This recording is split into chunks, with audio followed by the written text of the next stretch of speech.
नमस्कार दोस्तों। डेट है आज की 13 जुलाई 2022 और साथियों आपका इस डेली करंट अफेयर के सेशन में बहुत बहुत स्वागत है। साथियों जितने भी इंपॉर्टेंट करंट अफेयर्स हैं उनको हम बहुत अच्छे से डिटेल में डिस्कस करेंगे और मैं एक गारंटी देता हूं दोस्तों कि अगर आप हमारी वीडियो को पूरा देखेंगे, बहुत अच्छे से पढ़ेंगे, तो मैं एक गारंटी लेता हूं आपका एक भी सवाल नहीं छूटेगा। वो बेहतरीन करंट अफेयर आपके लिए लाया हूं। साथियों आगे बढ़ने से पहले आपके लिए थोड़ी सी इन्फॉर्मेशन है, 1 मिनट आपका लूँगा, बस ध्यान से सुनिएगा कि जो सर इससे पहले करंट अफेयर डिस्कस करते थे ना, वो उनको कुछ काम होने की वजह से वो आगे कुछ दिनों के लिए सेशन को नहीं ले पाएंगे। तो इसी वजह से मैं आपका इस सेशन को कंटिन्यू करूंगा, क्योंकि आप देख भी रहे थे पिछले कुछ दिनों से सर क्लास नहीं ले पा रहे थे। तो आज की वीडियो में हम उन पीछे हुए छूटे हुए जो करंट अफेयर है, जो पीछे छूट गया, उन सबको भी कवर करेंगे और आज का करंट अफेयर भी कवर करेंगे। पहली बात।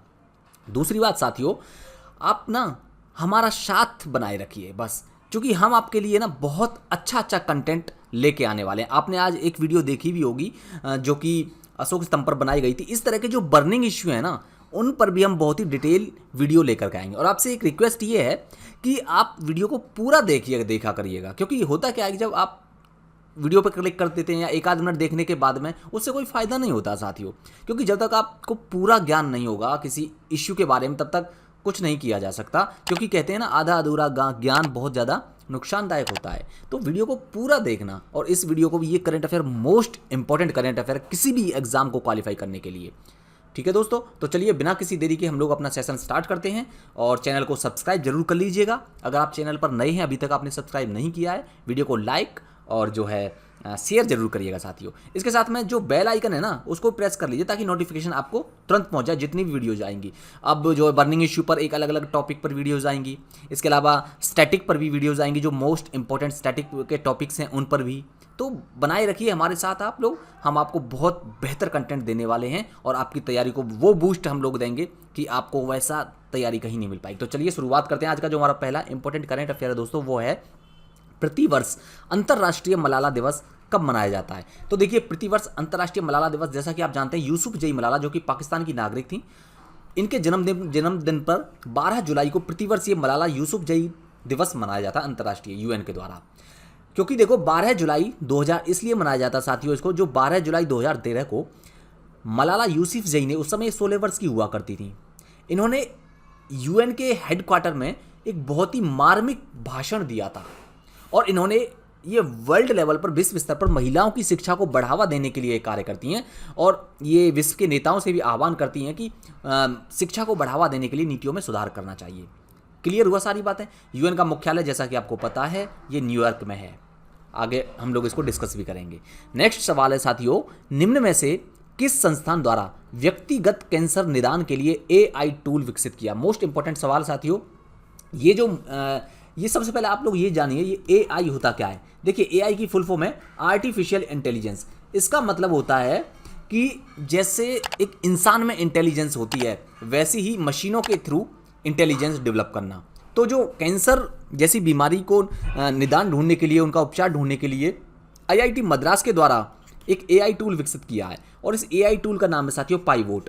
काम क्या करेगा ये देखिए, जैसा कि आप जानते हैं कि हर व्यक्ति का जीन अलग अलग होते हैं, और जो जीन कैंसर पैदा करते हैं उन जीन्स पर ये स्टडी करेगा ये जो एआई आधारित जो उपकरण है इसके माध्यम से। तो इससे फ़ायदा ये होगा कि क्योंकि जिस जीन के लिए कैंसर को ख़त्म करने के लिए जो उपचार संभव हो सकेगा, उस उपचार को चुनने में मदद मिलेगी, और दवा, कौन सी दवा किस व्यक्ति के लिए उपयोगी है ताकि कैंसर को ख़त्म किया जा सके। तो इसके लिए बहुत ही इंपॉर्टेंट, ये क्रांतिकारी तरीका विकसित किया साथियों। ध्यान रखिएगा आप लोग, आईआईटी मद्रास ने। किस लिए? कैंसर पैदा करने वाले जीन की पहचान करने के लिए, ताकि कैंसर को ख़त्म करने के लिए उस व्यक्ति के जीन के हिसाब से दवाएं तैयार की जा सकें, चिकित्सा पद्धति को बढ़ावा दिया जा सके, ताकि कैंसर जैसी बीमारी को समाप्त किया जा सके। नेक्स्ट है, और देखिए हम लोग इसमें ना आगे जो पिछले सवाल छूटे हुए हैं ना, पिछले करंट अफेयर के, उनको भी डिस्कस करेंगे साथियों। तो आप लोग ना पूरी वीडियो को देखिएगा, थोड़ी सी वीडियो लंबी हो सकती है आज। आगे से हम लोग कंटिन्यू डेली की डेली हम अपना करंट अफेयर क्रिएट करेंगे और करंट अफेयर के जो है डिस्कशन किया करेंगे। नेक्स्ट है, प्रधानमंत्री नरेंद्र मोदी ने कहाँ पर राष्ट्रीय प्रतीक का अनावरण किया है। ठीक है, राष्ट्रीय प्रतीक जो कि आप जानते हैं, जो हमारा ये अशोक स्तंभ जो है, कहाँ पर इसका अनावरण किया, इसके बारे में मैंने डिटेल वीडियो बना रखी है, चैनल पर पड़ी हुई है, आप लोग जाइएगा, नीचे मिल जाएगी आपको। तो ये नई संसद भवन जो है हमारा, उस संसद भवन की छत पर इसको अनावरण किया गया है। और इसके बारे में हम बात करें तो देखिए, जो नया संसद भवन है उसके केंद्रीय कक्ष की छत पर इसको बनाया जाएगा, नहीं बनाया जा चुका है, इसका अनावरण किया गया है। ये प्रतीक जो है 9500 किलोग्राम का है, आप ये देख सकते हैं यहाँ पर, और 6.5 मीटर इसकी ऊंचाई है। कांस्य से बना हुआ, कांसे का बना हुआ है ये भी आप लोग याद रखिएगा, जो कि हमारे एग्जाम के पॉइंट ऑफ व्यू से बहुत बहुत इंपॉर्टेंट है।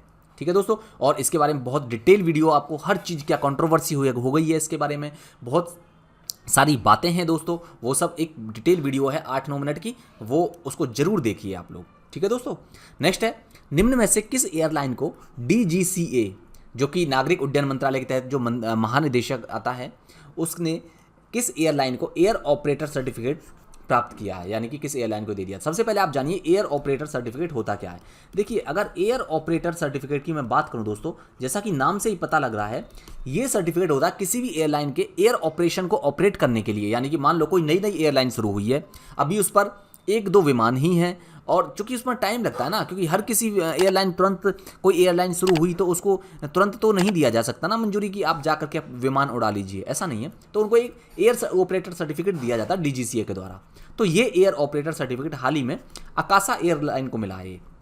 इस आकाशा एयर की बात करें साथियों, इस कंपनी की, तो ये राकेश झुनझुनवाला के स्वामित्व में ये कंपनी है, और नागरिक उड्डयन महानिदेशालय जो कि DGCA, इन्होंने इसको एयर ऑपरेटर सर्टिफिकेट प्रदान कर दिया। अब होगा क्या कि अपने ऑपरेशन शुरू कर सकती है ये कंपनी, यानी कि अब विमान उड़ा सकती है, एक जगह से दूसरी जगह तक यात्रियों को भेजने के लिए ये विमान उड़ा सकती है। ये जो एयर ऑपरेटर सर्टिफिकेट AOC होता है ना साथियों, ये किसी भी एयरलाइन के ऑपरेशन शुरू करने के लिए अंतिम चरण होता है। और एयरलाइन ने अपना जो पहला इसका जो विमान था वो था बोइंग 737 मैक्स विमान, इसका पहला विमान था, और अभी दूसरा विमान भी इन्होंने खरीद लिया है। और ऐसा उम्मीद की जा रही है कि वित्तीय वर्ष 2023 तक आते आते 18 विमान इनके पास में हो जाने की उम्मीद है। आकाशा एयर की बात करें इस कंपनी की, तो साथियों इसकी स्थापना हुई थी 2 दिसंबर 2021 में राकेश झुनझुनवाला के नेतृत्व में, और इसका मुख्यालय मुंबई में है। ये यहाँ पर आप लोग इसका लोगो देख सकते हैं। नेक्स्ट सवाल है, हाल ही में किस देश के पूर्व राष्ट्रपति जोस एडुआर्डो डॉस सैंटोस का निधन हो गया है? ये किस देश के पूर्व राष्ट्रपति थे, आपको बताना है नीचे। ये देखो, ये अंगोला के राष्ट्रपति हैं साथियों। इनके बारे में बात करें तो ये अंगोला के पूर्व राष्ट्रपति रह चुके थे, 79 वर्ष की आयु में इनका हाल ही में निधन हो गया है। 2017 में इन्होंने अपने राष्ट्रपति पद से इस्तीफा दे दिया था। अफ्रीका के ये सबसे लंबे समय तक जो है राष्ट्रपति रहने वाले ये व्यक्तियों में से एक है। अंगोला के बारे में बात करें, सबसे पहले अंगोला के मैप की बात करेंगे हम। देखो, ये अफ्रीका में पड़ता है, ये अफ्रीका का मैप है, और यहाँ पर अटलांटिक ओशन है। अटलांटिक जो महासागर है उससे ये अपनी सीमा साझा करता है। क्या? अंगोला।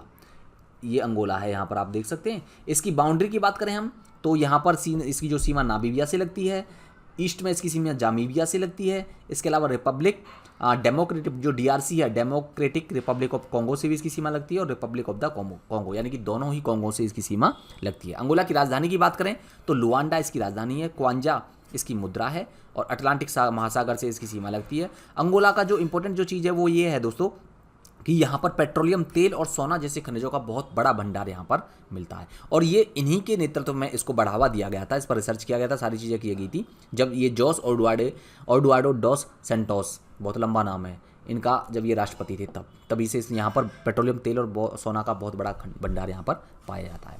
नेक्स्ट सवाल है कि निम्न में से किस भारतीय ने मिसेज यूनिवर्स डिवाइन का ताज अपने नाम किया है? दोस्तों, ये जो पल्लवी सिंह है ना, इन्होंने, ये आप फोटो देख सकते हैं, ये पल्लवी सिंह की इमेज है, फोटो है ये। इन्होंने दक्षिण कोरिया में इस प्रतियोगिता का आयोजन हुआ था, दक्षिण कोरिया के येउसू शहर में, और यहाँ पर इन्होंने फाइनल में मिसेज यूनिवर्स डिवाइन का खिताब अपने नाम कर लिया है। कानपुर की ये रहने वाली हैं।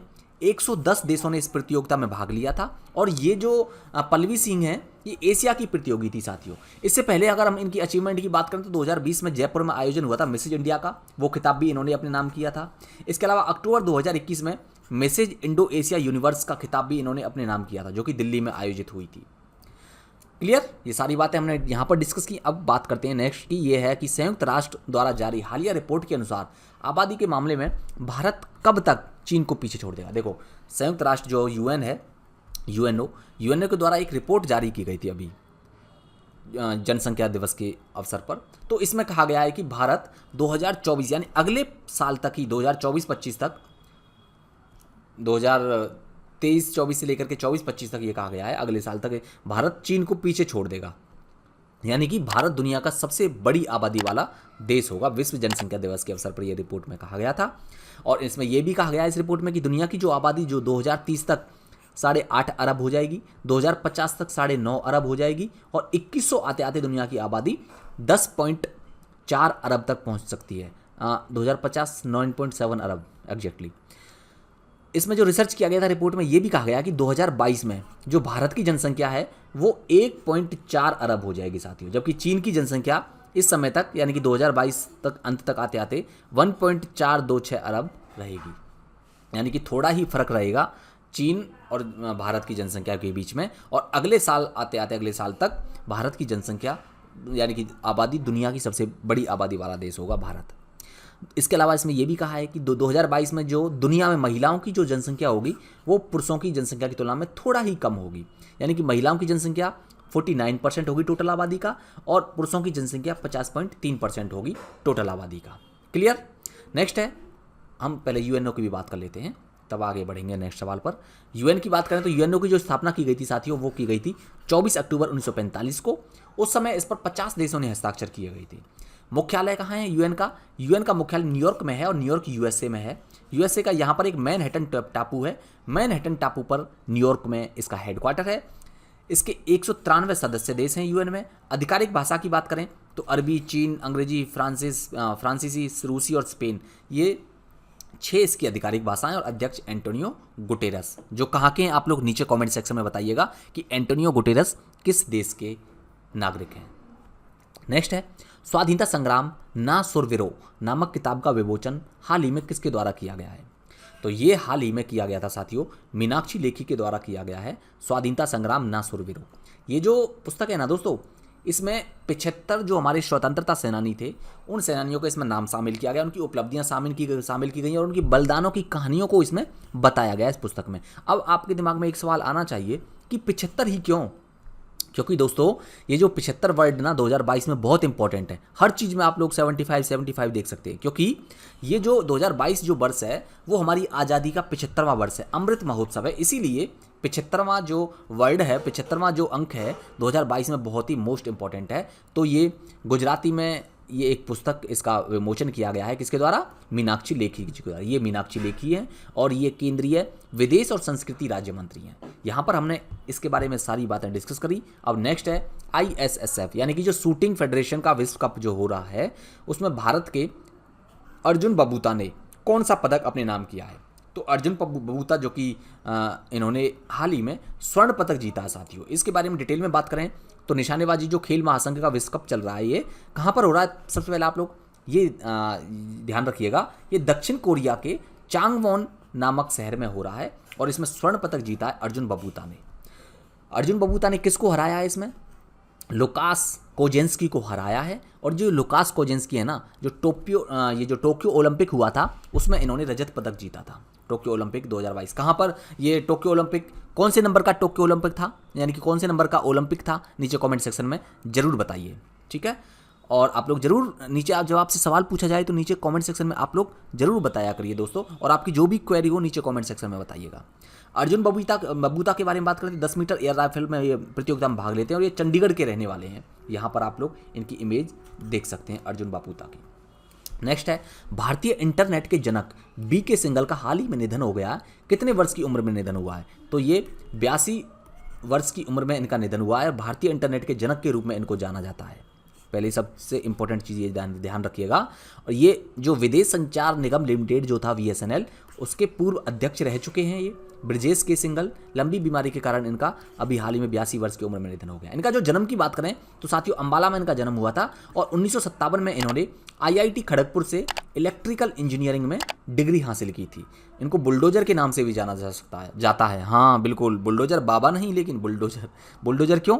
क्योंकि इन्होंने उस समय जब VSNL के अध्यक्ष हुआ करते थे तो उस समय जितनी भी नौकरशाही रूपी जो बाधाएं आया करती थी, उनको उन बाधाओं से निपटने में इनकी क्षमता के लिए इनको कहा जाता था बुलडोजर। आजकल भी बुलडोजर बाबा, बुलडोजर बहुत ज़्यादा न्यूज में है, लेकिन ये वो वाले बुलडोजर नहीं है, ये दूसरे बुलडोजर हैं। प्रतिवर्ष राष्ट्रीय, अब हम जो आगे जो पिछले कुछ सवाल हैं जो करंट अफेयर के हमारे छूटे हुए हैं उनको भी डिस्कस कर लेते हैं एक बारी में आगे आपको, तो लास्ट तक आप लोग बनाए रखिएगा और नीचे बने रहिएगा और अच्छे से हमारे डिस्कशन में साथ दीजिएगा आप लोग। प्रतिवर्ष राष्ट्रीय मत्स्य किसान दिवस कब मनाया जाता है?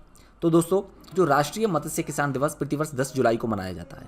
ठीक है, किसके द्वारा क्यों मनाया जाता है? ताकि जो मछुआरे हैं, मछली किसान हैं, उनसे संबंधित जितनी भी हितधारकों से संबंधित कोई समस्या है उनको निपटाने के लिए और एकजुटता को बढ़ावा देने के लिए ये 65वां राष्ट्रीय मत्स्य किसान दिवस है।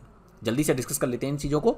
निम्न में से किसके द्वारा सुरक्षित और सतत अंतरिक्ष पर्यावरण के लिए IS-4OM लॉन्च किया है? तो एस सोमनाथ के द्वारा लॉन्च किया गया है और ये एस सोमनाथ जी जो हैं इसरो के अध्यक्ष हैं फिलहाल। इसकी फुल फॉर्म की बात करें IS-4OM की, तो इसका फुल फॉर्म है ISRO system for safe and sustainable space operation and management. ये है IS-4OM। इसका उद्देश्य ये है कि जो अंतरिक्ष संपत्ति की रक्षा करना, अंतरिक्ष में जो हमारे सैटेलाइट्स हैं उनकी रक्षा करना ताकि कोई सैटेलाइट्स ना, उनसे कोई टकरा ना जाए, कोई नुकसान ना हो जाए, इस सब के लिए इस श्री जो हमारे एस सोमनाथ जी 10वें अध्यक्ष हैं इसरो के, उन्होंने इसको लॉन्च किया जितेंद्र सिंह के अध्यक्षता में। इसरो की बात करें तो अंतरिक्ष विभाग के अंतर्गत आता है। स्थापना हुई थी इसरो की 15 अगस्त 1969 को। मुख्यालय आंध्र प्रदेश श्रीहरिकोटा में इसका मुख्यालय है और इसका जो आदर्श वाक्य है वो है मानव जाति की सेवा में अंतरिक्ष प्रौद्योगिकी। अध्यक्ष जैसा हमने बात किया एस सोमनाथ जी इसके अध्यक्ष हैं। नेक्स्ट है, हाल ही में किस बैंक द्वारा open banking sandbox metaverse virtual lounge launch किया है? तो ये लॉन्च किया है यूनियन बैंक के द्वारा। किस लिए? ताकि जो उपभोक्ताओं के लिए नई सेवाएं ईजाद करने के लिए, नई सेवाओं को बढ़ावा देने के लिए ये जो मेटावर्स और सैंडबॉक्स इन्होंने लॉन्च किया है यूनियन बैंक ने, आप लोग याद रखिएगा। नेक्स्ट है, नियामक अनुपालन में कमियों के कारण RBI ने किस बैंक पर 5.72 करोड़ रुपए का जुर्माना लगाया है? तो ये लगाया है साथियों फेडरल बैंक पर। क्यों लगाया है? क्योंकि देखिए इस फेडरल बैंक के द्वारा जो रेगुलेशन, जो रूल्स और रेगुलेशन है उनको अच्छी तरह से पालन न करने के कारण और उनमें कमियों के कारण ये RBI के द्वारा इन पर जुर्माना लगाया गया है। नेक्स्ट है, हाल ही में नोकिया के द्वारा किस संस्थान के साथ नेटवर्क रोबोटिक्स में नोकिया सेंटर ऑफ एक्सीलेंस स्थापित करने के लिए साझेदारी की है? तो IISc बेंगलुरु के साथ इन्होंने एक साझेदारी की है। क्यों की है? ताकि रोबोटिक्स, जो नेटवर्क रोबोटिक्स है सॉरी, उस चीज़ को बढ़ावा देने के लिए IISc बेंगलुरु के साथ में साझेदारी की है नोकिया ने। नेक्स्ट है, कॉफ़ी की जलवायु प्रतिरोधी किस्मों को विकसित करने के लिए, ध्यान रखिएगा जलवायु प्रतिरोधी किस्म, क्योंकि आपको पता है क्लाइमेट चेंज बहुत ज़्यादा बढ़ रहा है, उसी चीज़ के लिए ताकि क्लाइमेट चेंज का असर फसलों पर न पड़े, इसको विकसित करने के लिए कॉफ़ी बोर्ड ने किस संस्थान के साथ सहयोग करने के लिए समझौता ज्ञापन पर हस्ताक्षर किए हैं? तो ये हाल ही में किए हैं इसरो के साथ में। ठीक है, जलवायु प्रतिरोधी किस्म विकसित की जाएंगी कॉफ़ी बोर्ड के द्वारा, कॉफ़ी की। क्लियर? नेक्स्ट है, कैबिनेट की नियुक्त समिति, कैबिनेट की जो नियुक्ति समिति है ACC, उसने गोवा शिपयार्ड लिमिटेड, ये रक्षा मंत्रालय के अंतर्गत आती है Goa shipyard limited. Clear? Goa shipyard limited के CMD के रूप में किसे नियुक्त किया है? अध्यक्ष और प्रबंध निदेशक के रूप में नियुक्ति की है और इस नियुक्ति के लिए किसकी मंजूरी दी है? वो है ब्रजेश कुमार उपाध्याय। क्लियर? नेक्स्ट है, हाल ही में किसे राष्ट्रीय high speed rail corporation limited NHSRCL का प्रबंध निदेशक MD नियुक्त किया है? राजेंद्र प्रसाद जी को राष्ट्रीय high speed rail corporation limited, ये वही है दोस्तों जिससे बुलेट ट्रेन को बढ़ावा दिया जा रहा है, तो इसी के माध्यम से बुलेट ट्रेन को बढ़ावा दिया जा रहा है और राजेंद्र प्रसाद को इसका MD नियुक्त किया गया है हाल ही में सरकार के द्वारा। नेक्स्ट है, एक सप्ताह तक चलने वाले पारंपरिक खार्ची उत्सव के बारे में बताना। इसका आयोजन हाल ही में किस राज्य में किया गया है? तो इसका त्रिपुरा राज्य में किया गया है और प्रतिवर्ष ये खार्ची उत्सव त्रिपुरा में मनाया जाता है। और त्रिपुरा कहाँ पर है? हमारा जो नॉर्थ ईस्ट के जो स्टेट हैं, आप लोग बात यहाँ की बात करें तो ये जो नॉर्थ ईस्ट के जो 7 स्टेट्स हैं यहाँ पर है त्रिपुरा, और ये जो बांग्लादेश से अपनी सीमा यहाँ पर साझा करता है, नीचे म्यांमार से भी साझा करता है त्रिपुरा। क्लियर? नेक्स्ट है, निम्न में से किसे भारत के उपचुनाव आयुक्त के रूप में नियुक्त किया गया है? RK गुप्ता को हाल ही में उपचुनाव आयुक्त के रूप में नियुक्त किया गया और किसकी जगह इन्होंने ली है? टी श्रीकांत की इन्होंने जगह ली है। और अगर मैं बात करूं हमारे जो मुख्य चुनाव आयुक्त वो हैं राजीव कुमार, और ये सुमन बेरी, ये कौन है? आप लोग नीचे कमेंट सेक्शन में बताइएगा। तो दोस्तों इसी के साथ में हम वीडियो का एंड करते हैं और आगे हम जो है कुछ जो और छूटा हुआ उसको हम कल की वीडियो में डिस्कस कर लेंगे और इसी तरह से हम अब डेली आपकी करंट अफेयर्स आया करेंगे। और एक नीचे एक कमेंट सेक्शन में आप लोग एक चीज़ और बताइएगा मुझे कि आप वीडियो किस टाइम पसंद करते हैं, यानी कि हम किस टाइम अपलोड करें वीडियो, या रात को 12 बजे या सुबह 4 बजे। या 5 बजे, जब आपकी मर्जी हो। आप लोग जितना ज़्यादा संख्या में आप लोग नीचे कमेंट सेक्शन में बताइएगा, हम उसी हिसाब से आप लोगों के लिए करंट अफेयर की वीडियो अपलोड कर दिया करेंगे। तो इसी के साथ में वीडियो को एंड करते हैं। चैनल को सब्सक्राइब और वीडियो को शेयर करना बिल्कुल ना भूलें।